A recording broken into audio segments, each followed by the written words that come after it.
Hey guys, welcome to Think Medico. और आपका स्वागत है आज की इस नई वीडियो के अंदर, जिसके अंदर हम लोग बात करने वाले हैं कि how to write answers in anatomy exam. और इस वीडियो के अंदर मैं बताऊंगा कि कैसे आपको एनाटॉमी के अंदर आंसर को लिखना है, कैसे रिप्रेजेंट करना है ताकि आपको अच्छे मार्क्स मिल सके। अच्छे मतलब कि अच्छे, जिससे कि एग्जामिनर खुश हो जाए, आपको पढ़ते ही ठीक है अच्छे मार्क्स दे देगा। तो वो लिखने का हर एक सब्जेक्ट के अंदर अलग अलग तरीका होता है। अब फर्स्ट ईयर के अंदर ऐसे बहुत सारे बच्चे होंगे जिनको कि अभी तक समझ में नहीं आ रहा होगा कि एनाटॉमी के अंदर कैसे क्वेश्चन के आंसर लिखने हैं।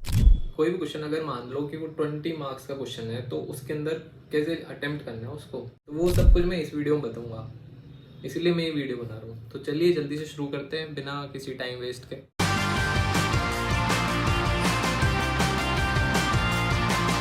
हाँ तो भाइयों और बहनों, अब अपनी नज़र गड़ा के बैठ जाइए, जिसके अंदर आज हम लोग सीखेंगे कि how to write answers in anatomy exam to get better marks और इंप्रूव योर मार्क्स। अगर आप पहले से एग्जाम देते आ रहे हैं, फर्स्ट ईयर के अंदर first internal second internal PUC तक पहुंच चुके हो, अगर आप यूसी देने वाले हो तो आपके लिए वीडियो काफ़ी ज़्यादा इंपॉर्टेंट होने वाली है। इसके अलावा अगर आप फर्स्ट टाइम भी एग्जाम देने जा रहे हो तो आप ये वीडियो देख के जाओगे तो आपको समझ में आएगा कि कैसे क्वेश्चन आते हैं, कैसे आपको अटेम्प्ट करना है। तो लिखने का तरीका आपको मिल जाएगा, जिससे कि आपके मार्क्स अगर कम है तो इंप्रूव होंगे। अगर आपके फर्स्ट टाइम आप एग्जाम देने जा रहे हो तो आपके अच्छे मार्क्स आएंगे, फिर दोबारा से आप इंप्रूव करना अपने आप को। और आप अगर फाइनल एग्जाम लिखने जा रहे हो तब भी आपके लिए वीडियो काफ़ी ज़्यादा बेनिफिशियल रहने वाली है। तो इसके अंदर हम जानेंगे how to write answers in exam. और ये है अपनी वीडियो का एपिसोड 6, नर्चर सीरीज़ की एपिसोड 6 के अंदर हम लोग बात कर रहे हैं। तो सबसे पहले जान लेते हैं कि क्वेश्चन कितने टाइप के आते हैं। क्वेश्चन होते हैं लॉन्ग क्वेश्चन होता है, शॉर्ट क्वेश्चन होता है, एक वेरी शॉर्ट क्वेश्चन होता है। तो लॉन्ग क्वेश्चन के अंदर अपने 15, 20 और 10 मार्क्स का क्वेश्चन आएगा। शॉर्ट के अंदर अपना 5 मार्क्स का आता है, वेरी शॉर्ट आता है और 2 मार्क्स का आता है। तो अपन सबसे पहले एक नोट डाल दिया मैंने यहाँ पर, जिस बात का आपको सबसे ज़्यादा ध्यान रखना है। Right answer not for you but for the examiner. खुद के लिए आंसर नहीं लिखना है। क्या आप काफ़ी ज़्यादा टाइम वेस्ट कर रहे हो, डायग्राम बहुत अच्छे से डायग्राम बना रहे हो, काफ़ी अच्छी लैंग्वेज के अंदर याद कर करके लिख रहे हो, वैसा नहीं करना है। अपने को करना है, क्या करना है, एग्जामिनर को हैप्पी करना है। एग्जामिनर खुश होगा, आपकी कॉपी अच्छे से दिखेगी, रिप्रेजेंट कैसे किया आपने, उससे आपको मार्क्स मिलेंगे। एग्जामिनर हैप्पी, मार्क्स अच्छे, यू ऑल्सो हैप्पी। अगर आपने खुद को अच्छा साबित करने के चक्कर में मेरे को बहुत ज़्यादा आता है, मेरे को बहुत अच्छे से डायग्राम बनाना आता है, उसके अंदर अगर आपने टाइम वेस्ट कर दिया तो आपको गए 3 घंटे मिलते हैं। पूरा पेपर आपको अटेम्प्ट करना है, अटेम्प्ट ऑल क्वेश्चन, सारे क्वेश्चन अटेम्प्ट करने हैं। तो अब अपन बात कर रहे हैं एनाटॉमी की। ऐसे ही फिजियो, बायोकेमिस्ट्री, सबके अंदर अलग अलग तरीका है क्वेश्चन को अटेम्प्ट करने का। अब एनाटॉमी की रिक्वायरमेंट क्या है, सबसे पहले अपन एनाटॉमी की बात कर लेते हैं। इसके अंदर रिक्वायरमेंट क्या है। एनाटॉमी के अंदर सबसे पहले डायग्राम सबसे बेसिक नीड है कि एनाटॉमी के अंदर जब आपकी एग्जामिनर कॉपी देख रहा है तो अगर आपको आपकी कॉपी के अंदर हर एक क्वेश्चन के अंदर, जिस क्वेश्चन के अंदर डायग्राम की रिक्वायरमेंट है, अगर आपने डायग्राम अच्छे से बनाया है तो आपको अच्छे मार्क्स मिलेंगे। अब ऐसा नहीं है कि आपको पूरी एक एक लाइन अच्छे से ड्रॉ करनी है, सब कुछ एकदम नीट एंड क्लीन दिखना चाहिए, ऐसा नहीं है। बस आपको उसके अंदर डायग्राम बना के आना है। बेसिक रिक्वायरमेंट क्या है, डायग्राम। और कलरफुल डायग्राम है और लेबलिंग आपने अच्छे से करी है तो पावरफुल इंपैक्ट पड़ेगा एग्जामिनर के ऊपर, तो आपको अच्छे मार्क्स देगा। जैसे कि आपने ब्लड वेसल्स आपने बताई, तो आर्टरी, वेन, ठीक है। अब आप क्या करना है आपको कि जहाँ पर आर्टरी है वहाँ पर आपको पेंसिल से ड्रॉ नहीं करना। पेंसिल से ड्रॉ कर रहे हो आप हर एक चीज़ को, फिर उसके ऊपर कलर कर रहे हो, ये है टाइम वेस्ट। आपको क्या करना है, अगर आर्टरी है तो रेड पेन से ड्रॉ कर दिया, वेन है तो ब्लू पेन से ड्रॉ कर दिया, नर्व है कहीं पे तो येलो पेन से ड्रॉ कर दिया। पेन मतलब पेंसिल कलर आते हैं अपने, उन पेंसिल कलर्स का आप यूज़ कर सकते हो एग्जाम के अंदर। लिम्फ नोड है तो अपने ग्रे कलर से यूज़ कर दिया, पेंसिल से मतलब पेंसिल कर दिया। मसल्स हैं तो मसल को ब्राउन से कर दिया या ऑरेंज से कर दिया, लिगामेंट्स उनको ग्रीन से कर दिया। तो ऐसे पर्टिकुलर हर एक का कोड है, कलर कोडिंग, ये इंपॉर्टेंट है, ठीक है। डायग्राम के अंदर आपको क्या ध्यान रखना है, डायग्राम बनाना है, उसकी लेबलिंग करनी है और कलर्स का ध्यान रखना है, ठीक है। कलरफुल डायग्राम बनाओगे तो अच्छे नंबर मिलेंगे। दूसरी रिक्वायरमेंट क्या है अपनी, क्लिनिकल एस्पेक्ट। हर एक क्वेश्चन के अंदर एक क्लिनिकल एस्पेक्ट होता है। उसका क्लिनिकल, जब आप बीडी चोर से पढ़ोगे तो हर एक टॉपिक के बाद में उसका क्लिनिकल एस्पेक्ट लिखा होता है, क्लिनिकल एनाटॉमी नाम से लिखा होगा, ठीक है। इस चीज़ का आपको ध्यान रखना है। अब अगली बात करते हैं, मेजर पॉइंट क्या है कि आपको हेडिंग्स क्लियर डालनी है। जब भी आप क्वेश्चन स्टार्ट करते हो, मान लो आपने स्काल्प स्टार्ट करा या ब्रेस्ट स्टार्ट करा, तो उसके अंदर क्या इंट्रोडक्शन के अंदर की वो चीज़ क्या होती है उस चीज़ के बारे में लिख दिया। फिर इसके बाद में आप अगर उसके कुछ पार्ट्स हैं तो पार्ट्स हेडिंग डाली, रिलेशन है तो रिलेशन हेडिंग डाली, क्लिनिकल एस्पेक्ट लिख रहे हो क्लिनिकल एस्पेक्ट लिख दिया, या फिर आप क्या लिख रहे हो, अगर आप किसी मसल की मूवमेंट दिखा रहे हो तो जॉइंट की मूवमेंट है मान लो तो मूवमेंट हेडिंग डाल दी। ऐसे आप लोग हर एक चीज़ को क्लियर हेडिंग्स के अंदर लिखना है। जब आप आंसर स्टार्ट करो तो पॉइंट वाइज, अब मान लो कुछ बच्चे होते हैं जो कि थ्योरी में यहाँ से चालू होंगे, यहाँ तक ऐसे ऐसे पूरा ये पूरा पेज है तो इसके अंदर ऐसे ऐसे लिखते जाते हैं। अब इसको पढ़ने में क्या होगा कि एग्जामिनर को टाइम लगेगा तो वो पढ़ेगा भी नहीं और आपको देख के समझ जाएगा कि आपने घास काटी है। लेकिन अगर आपने किसी की हेडिंग यहाँ पे डाली, अब इसके अंदर आपको पॉइंट वाइज लिखना है तो पॉइंट बना बना के लिखिए, तो अच्छा भी दिखेगा और उसको पढ़ने में मजा भी आएगा। और ऐसा नहीं है कि आपको पूरी लैंग्वेज बना के लिखना है, पॉइंट वाइज आपको जो मेन पॉइंट है वो आपको लिखते जाने हैं, जो मेजर है। और याद नहीं आता है तो उसके कुछ कीवर्ड होगा वो आपको लिखना है और उसको अंडरलाइन करना है, कुछ लिखना है, अंडरलाइन करना है, जो भी आपको लगता है कि उस क्वेश्चन की रिक्वायरमेंट है, ठीक है, as much as you can. Clean diagram बनाना है, हेडिंग्स क्लियर डालनी है, पॉइंट वाइज आंसर लिखना है, ठीक है। अभी तक यहाँ तक तो आप लोग समझ ही गए होंगे क्या कहना चाह रहा हूँ मैं। अब बात करते हैं जैसे पर्टिकुलर क्वेश्चन की। अगर आपके पास में लॉन्ग क्वेश्चन है तो लॉन्ग क्वेश्चन किस तरह का फ्रेम हो सकता है, तो मैंने एग्जांपल लिया है, एक मैंने लॉन्ग क्वेश्चन फ्रेम करके दिया आपको, तो अब इसका आंसर मैं लिख के बताऊँगा कैसे लिखना है। Define scalp, enumerate layers, nerve supply, blood supply of scalp, right clinical aspect of scalp. ये अराउंड अपने 20 मार्क्स का क्वेश्चन है, ठीक है। तो अब अपन शुरू करेंगे इंट्रोडक्शन। इंट्रोडक्शन के अंदर अपन ने डाला स्काल्प, हेडिंग डाली, तो स्काल्प को अपन ने डिफाइन कर दिया क्या है। Outer most to cranial vault, outer most layer है, it is made up of 5 layers definition में।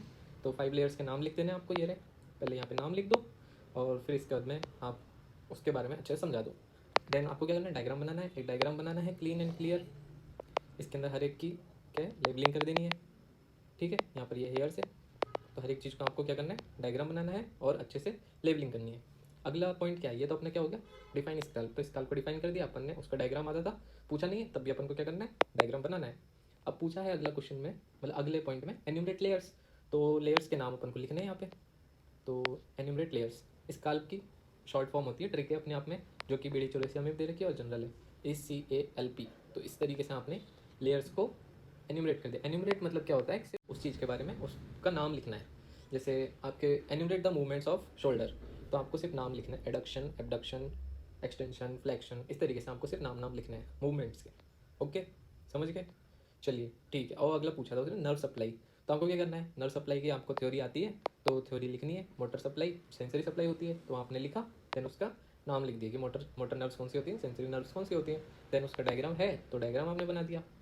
फिर इसके अंदर ब्लड सप्लाई के अंदर आर्टरी और वेनस सप्लाई होती है, तो आर्टीरियल सप्लाई के नाम लिख दिए कि कौन कौन सी आर्टरी सप्लाई करेंगी, और देन उसका डायग्राम बना दिया। ऐसी वेनस सप्लाई होती है, डायग्राम प्लस थ्योरी लिख दी। लिम्फेटिक ड्रेनेज है, तो डायग्राम प्लस थ्योरी बना दिया, ठीक है, डायग्राम बना दिया और उसकी थ्योरी लिख दी। अब लास्ट में क्या पूछा, क्लिनिकल एस्पेक्ट ऑफ स्काल्प, तो क्लिनिकल एस्पेक्ट के अंदर जो जो आपको याद है वो आप लिखिए और उनको थोड़ा थोड़ा एक्सप्लेन कर दीजिए, क्योंकि अगर ये 20 मार्क्स का क्वेश्चन है तो आपके नाम लिखने से काम नहीं चले, आपको इसका एक्सप्लेनेशन करना पड़ेगा। अगर आपको ना सिर्फ नाम याद आ रहे हैं तो आप नाम लिख कर भी छोड़ दीजिए, जितना याद है आप उतना करिए और इनका डायग्राम बना दीजिए, अगर डायग्राम आपको याद आ रहा है तो।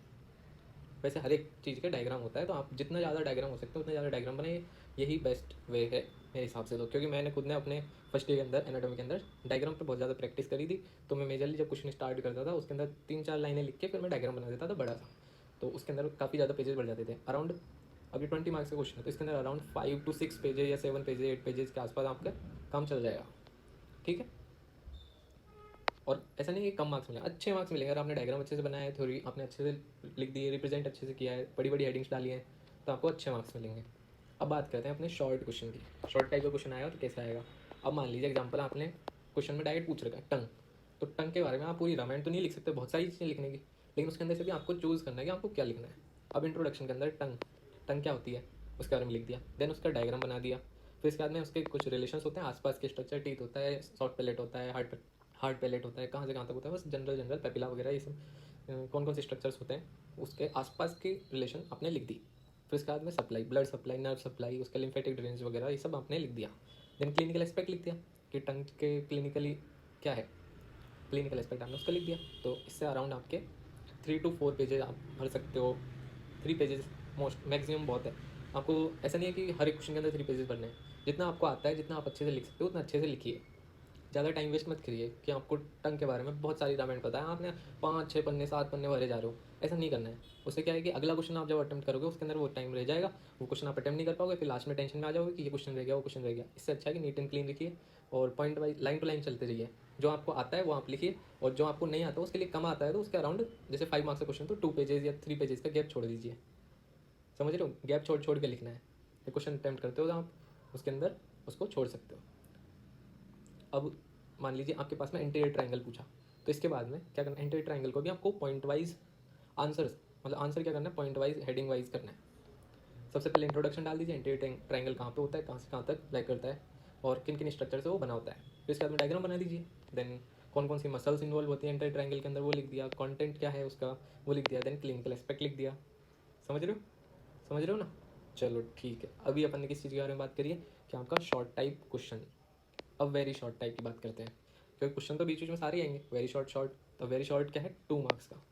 ये सिर्फ क्वेश्चन किस लिए होते हैं, आपको सिर्फ अटेम्प्ट करने होते हैं। इसके पीछे आपको इतनी लंबी चौड़ी रामायण नहीं लिखनी है। आपको चाहे मान लो कि अगर आपके क्वेश्चन दे रखा होता है 2 मार्क्स के अंदर टंग, तो आप क्या पूरी टंग समझा के आते हैं? नहीं ना। तो टंग का जनरल इंट्रोडक्शन लिख दिया और जनरल चीज़ें लिख दी। अब मान लीजिए इसके अंदर पूछता है आपसे, एग्जाम्पल के तौर पर मैं देता हूँ, किस चीज़ का डायग्राम बना सकता है, मसल्स ऑफ आई के नाम पूछ सकता है, तो आई का डायग्राम बनाइए। मसल्स अगर आपको उधर की साइड अच्छे से इमेजिन हो पा रही है कि कैसे क्या कौन सी मसल कहाँ से आती है किधर जाती है, तो उसके बारे में लिख दीजिए, नाम लिख दीजिए, उनके मूवमेंट्स लिख दीजिए, बस इतना काफ़ी है। क्योंकि 2 मार्क्स का ही क्वेश्चन है, आपको जो अटैम्प्ट करना है, और इसके लिए अराउंड 1 पेज सफिशिएंट होता है। अगले क्वेश्चन में enumerate muscle involve in movement off shoulder. तो एन्यूमरेट मतलब क्या होता है, इसमें आपको नाम लिखना है, जो कि मसल्स क्या करवाती हैं, अपनी शोल्डर की मूवमेंट करवाएंगे, उन मसल्स के नाम लिखने हैं। और फोर्थ क्वेश्चन है सर्कल ऑफ विलिस, इसके अंदर डायग्राम पूछा है, तो आपको क्या करना है, सिर्फ डायग्राम बनाना है और उसको अच्छे से लेबल करना है। उसके बारे में इतना डिटेल में नहीं लिखना है कि आपको बस लिखे ही जा रहे हो आराम से। 2-3 पन्ने भरती है बहुत, 2-3 पन्नों के लायक क्वेश्चन ही नहीं है वो, 2 मार्क्स का है। तो एग्जामिनर 2 की जगह 5 थोड़ी ना नंबर दे देगा, सिर्फ 2 ही मार्क्स तो देगा, इसलिए उस चीज़ को ध्यान से लिखिए। अब क्या करना है, 2 मार्क्स के लिए आपको डायग्राम बनाना है या फिर 2-3 लाइन उसकी थ्योरी लिखनी है। Don't waste time, just enjoy other question. आगे के सारे जो बच्चे क्वेश्चन थे उनको इन्जॉय करिए आप लिखते टाइम। समझ में आ रहा है? अब एक स्टार पॉइंट बताता हूँ पूरे पेपर के अंदर क्या करना है क्या नहीं करना है। अब इतनी सारी चीज़ें आपको आती हैं, आपको अच्छे से क्वेश्चन पता है, कुछ आपको अच्छे से आंसर आता है, तो आप अच्छे से लिख पाओगे। अब स्टार पॉइंट की बात करते हैं, क्या है? When you don't know the exact answer, जब आपको क्या है कि एग्जैक्ट आंसर नहीं पता है, तो कुछ भी नहीं लिखना है। ऐसा अनशंट चीज़ें नहीं लिखनी, अनशंट चीज़ें नहीं लिखनी है। जैसे आपसे पूछा स्टोमक के बारे में, पूछा आप किडनी के बारे में समझा के आ रहे हो, नंबर थोड़ी ना देगा उसके, वो तो फालतू टाइम वेस्ट हो गया ना, आपका टाइम हो गया और आपको 0 मार्क्स मिलेंगे उसके। ऐसा थोड़ी है कि आँख बंद करके एग्जाम में कॉपी चेक करेगा कि आपने किडनी पूछा था, अरे यार इसको स्टोमक अच्छे से आता था, इसने स्टोमक समझा दिया, तो इसके नंबर तो मैं दे ही देता हूँ। ऐसा नहीं होता है। आपसे किडनी के बारे में पूछा है तो आपकी नॉलेज टेस्ट होगी कि आपको किडनी के बारे में कितना आता है, और आपने किडनी की फिजियोलॉजिकल फीचर्स, फिजियोलॉजी पता है, जनरल चीज़ें पता है ना। अगर आपने जनरल चीज़ें भी लिख दी किडनी के बारे में तो आपको मार्क्स मिल जाएंगे। पर ये मत करके आ जाना कि आपसे आई के बारे में पूछा था, आप ईयर समझा के आ गए, आपसे पूछा था किसी चीज़ के बारे में, आप कुछ और बोल के आ गए। ऐसा नहीं करना है। When you don't know the exact answer, write anything relatable to it, उसी चीज़ के बारे में रिलेटेबल लिखना है। अब जैसे पेड़ है, पेड़ के बारे में leaves and stem of the tree, तो when you don't know about the tree, right about leaves and stem, क्योंकि वो पेड़ में ही तो है। अब ऐसा मत बोल देना कि सर स्टोमक पूछा था तो मैंने किडनी का इसलिए लिख दिया क्योंकि ह्यूमन बॉडी के अंदर ही तो है। भाई साहब वो पर्टिकुलर एक स्ट्रक्चर की बात कर रहा है, समझे? लीवर आपको एनाटॉमी पूरी अच्छे से नहीं पता है, तो आप क्या लिखोगे, लीवर के फंक्शन लिख दोगे, लीवर की ब्लड सप्लाई लिख दोगे, लीवर की लोकेशन लिख दोगे, बॉडी बना के लीवर का डायग्राम बना देना, ठीक है। अब वही मैंने एग्जाम्पल इधर भी दे रखा है कि स्टोमक पूछा, आप किडनी लिख के आ रहे हो, तो कोई मार्क्स नहीं देता भाई, कोई नहीं देगा। चलो ठीक है। और कुछ नहीं समझ में आया तो कमेंट्स में लिख देना मेरे को, मैं उधर ही बता दूंगा, और मेरे को इंस्टा पर भी डीएम कर सकते हो। थिंक मेडिको नाम से ही है अपना पेज, थिंक मेडिको, ओके। तो वहाँ पर आप लोग डीएम कर देना, तो वहाँ पर मैं आपको डिटेल में समझा दूंगा, या फिर आप इंस्टा पे डायरेक्ट कॉल कर लेना, ठीक है। फिर यहाँ पे होती है वीडियो ख़त्म। Thank you so much. Like, share, subscribe, ये वीडियो काफ़ी ज़्यादा हेल्पफुल है आपके लिए, तो एक बार आप वॉच आउट ज़रूर कर लेना इसको।